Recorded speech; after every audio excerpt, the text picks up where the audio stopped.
प्रेम नमस्कार भाइयों। मैं आनंद कुमार, पूर्व छात्र जवाहर नवोदय विद्यालय गांडे गिरिडीह। मैं आप सबों के बीच आज इस देश के ज्वलंत मुद्दा गरीबी, बेरोजगारी और भूखमरी पे जिन्हें चर्चा करना चाहिए, मैं उनकी भूमिका के बारे में आप सबों को बताना चाह रहा हूँ। जी हाँ, आप सही सोच रहे हैं। मैं आप सबों को आज भारतीय मीडिया से रूबरू कराऊँगा कि उनका स्तर किस तरह गिर रहा है और भारतीय मीडिया को क्या करना चाहिए और वे क्या कर रहे हैं, और मैं उनसे कुछ गुहार और पुकार भी लगा रहा हूँ। दोस्तों, मैं आपको बताना चाह रहा हूँ कि मीडिया के अंदर ये ताकत है कि वो रेगिस्तान इलाके में बाढ़ ला सकती है। जी हाँ, वो रेगिस्तान इलाके में बाढ़ ला सकती है और वो चाहे तो बाढ़ ग्रसित इलाके को सूखा ग्रसित घोषित कर सकती है। ये है मीडिया की ताकत। तो विलम्ब न करते हुए मैं शुरुआत करना चाह रहा हूँ कविता को, जिसका शीर्षक रखा हूँ कुछ बात करो। मैं भारतीय मीडिया से गुहार और पुकार लगा रहा हूँ कि कुछ बात करो। जी हाँ, तो मैं शुरुआत करता हूँ। कुछ बात करो, कुछ बात करो, कुछ बात करो गरीबों की, कुछ बात करो मजदूरों की, कुछ बात करो गरीबों की, कुछ बात करो मजदूरों की, और शुरू करो बेबस और लाचारों के लिए जंग। दो बात करो युवाओं के संग, और शुरू करो बेबस और लाचारों के लिए जंग।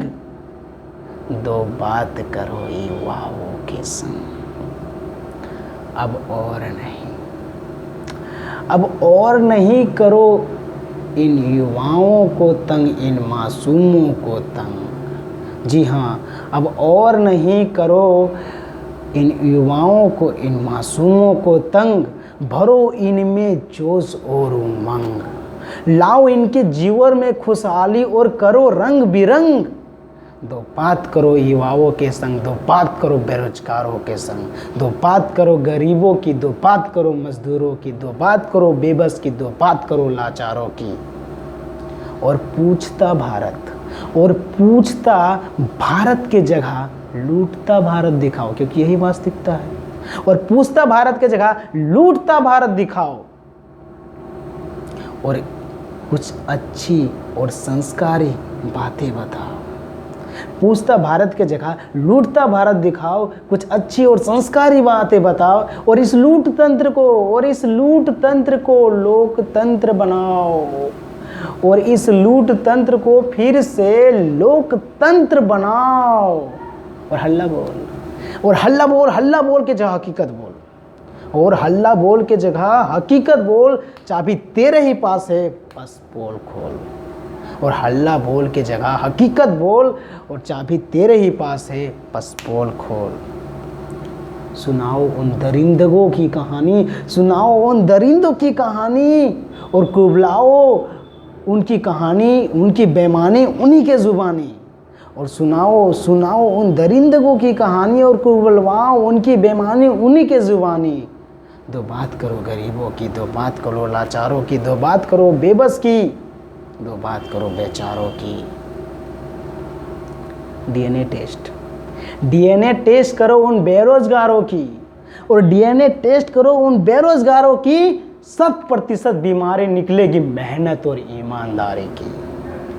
और डीएनए टेस्ट करो तुम उन बेरोजगारों की, 100% बीमारी निकलेगी मेहनत और ईमानदारी की।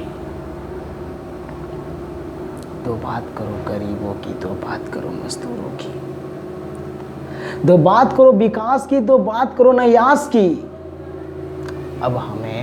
अब हमें नहीं देखना और सुनना प्रवक्ता पात्रा। जी हाँ, पात्रा महाशय, अब हमें नहीं देखना और नहीं सुनना प्रवक्ता पात्रा। तुम बताओ क्यों कूदी जेई और नीट की छात्रा।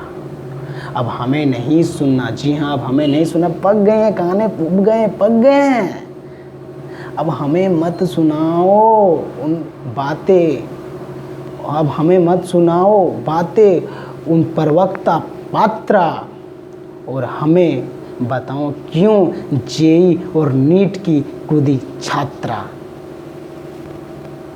माना कि आप खबरों के महाज्ञानी हैं। जी हाँ, ये सत्य है, आप विद्वान हैं। माना कि आप खबरों के महाज्ञानी हैं, मगर साहब सही गलत समझ सकते हैं। क्योंकि हम भी इसी मिट्टी के प्राणी हैं, इस भारत भूमि के हम भी प्राणी हैं। देख के तुम्हारे इन हरकतें को, देख के तुम्हारे इन हरकतों को शर्म को भी शर्म आ रहा है। जी हाँ, देख के तुम्हारे इन हरकतों को शर्म को भी शर्म आ रहा है। तेरी चुप्पी के कारण गप्पू का आज आतंक बढ़ता जा रहा है। वही गप्पू, आप सभी परिचित होंगे उनकी गप्पीबाजी से। और देख के तुम्हारे इन चुप्पी के कारण गप्पू का आतंक बढ़ता जा रहा है। दो बात करो बेचारों की, दो बात करो लाचारों की, दो बात करो गरीबों की, दो बात करो मजदूरों की। क्या आज देश के लिए सबसे बड़ा मुद्दा रिया हो गया है? क्या देश के लिए सबसे बड़ा मुद्दा रिया है? क्या रिया ने ही GDP -24 किया है? क्या इस देश के लिए सबसे बड़ा मुद्दा रिया है? क्या रिया ने ही GDP -24 किया है? क्या उसी ने हमसे रोटी और नौकरी छीना है? क्या वही बढ़ती भुखमरी का नगीना है? भाई साहब, ओ भाई साहब, मैं मीडिया से कह रहा हूँ, रिया ने जो किया है सो किया है। रिया ने जो किया है सो किया है, मगर हमें बताओ भूखों ने खाली पेट क्यों जहर पिया है? रिया ने जो किया है सो किया है, लेकिन मुझे बताओ उन गरीबों ने भूखे पेट क्यों जहर पिया है? दो बात करो गरीबों की, दो बात करो मजदूरों की, दो बात करो लाचारों की, दो बात करो बेचारों की। बंद भी करो सुनाना जुमले और अपना बकबक। जी हाँ, बंद भी करो सुनाना उनके जुमले और बंद करो अपना बकबक। और तुम भी NDTV जैसा बात क्यों नहीं करते हो आज तक? बंद करो सुनाना उनके जुमले और बंद करो अपना बकबक। तुम भी NDTV जैसा बात क्यों नहीं करते हो आज तक? तुम दिए सा जलता दिखते हो। भारतीय मीडिया को कह रहा हूँ कि तुम दिए सा जलता दिखते हो और वास्तव में हवा के साथ होते हो। ये हमारी विडंबना है कि हम सोचते हैं हमारे साथ है, लेकिन वो सत्ता के पास साथ है। तो मैं कहना चाह रहा हूँ कि तुम दिए सा जलता दिखते हो, मगर वास्तव में हवा के साथ होते हो। लेकिन मैं आपको कहना चाह रहा हूँ कि तुम सिर्फ तुम नहीं इस लोकतंत्र का स्तंभ हो। तुम सिर्फ तुम नहीं इस लोकतंत्र का स्तंभ हो। तुम 1000 नहीं 10,000 नहीं बल्कि करोड़ों युवाओं का, लोगों का विश्वास हो। तुम सिर्फ तुम नहीं इस लोकतंत्र का स्तंभ हो। तुम 1000 नहीं 10,000 नहीं बल्कि करोड़ों युवाओं, लोगों का, भारतीयों का विश्वास हो। अब मैं कुछ अंतिम पंक्तियाँ अपनी ओर से आप भारतीय मीडिया के कटाक्ष करते हुए कुछ कहना चाह रहे हो और उनसे उम्मीद न हार के मैं कहना चाह रहा हूँ कि चाहे वह हो आंसू का कतरा, चाहे वह हो आंसू का कतरा या हो कोई चेहरा जो गिर गया पलकों से, फिर उसे उठाना क्या? चाहे वह आंसू का कतरा या हो कोई मीडिया का चेहरा, चाहे वह हो आंसू का कतरा या हो कोई मीडिया का चेहरा जो गिर गया पलकों से, फिर उसे उठाना क्या? जब दे दी चुनौती दिल्ली को, सत्ता को, फिर धार क्या, फिर आर क्या, फिर पार क्या?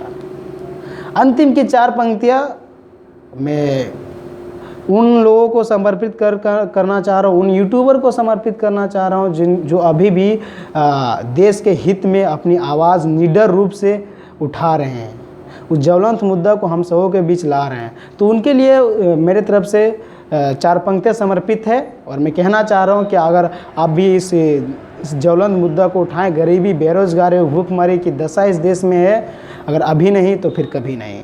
तो मैं उन 4 पंक्तियाँ कह के इस कविता को समाप्त करूँगा। तो 4 पंक्तियाँ सुनिएगा। क्या हुआ मीडिया अगर बिक गई?